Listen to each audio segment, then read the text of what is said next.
નગરમાં આવેલા ઘુડખર અભયારણ્યમાં કાળઝાળ ગરમીમાં પ્રાણીઓ માટે વિશેષ વ્યવસ્થા ઊભી કરવામાં આવી છે।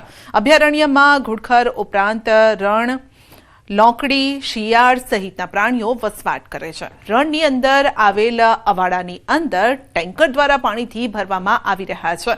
તો કચ્છના નાના રણમાં 4 રેન્જ આવેલી છે અને જેમાં ધ્રાંગધ્રા રેન્જ, બજાણા રેન્જ, હળવદ રેન્જ અને આડેસર રેન્જ આવેલી છે।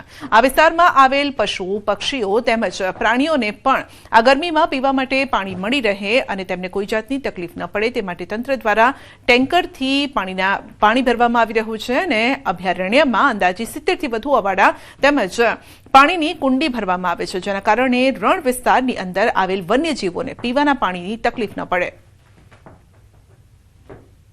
ઘુડખર અને અન્ય જે વન્યજીવો છે એને નિયમિત પાણી મળી રહે એના માટે આપણે સાગરપાડા તદુપરાંત પાણીના આર્ટિફિશિયલ પોઈન્ટ બનાવેલા છે, જેમાં પાણીના અવાડા ખાસ કરીને આપણે નિયમિત રીતે ભરીએ છીએ।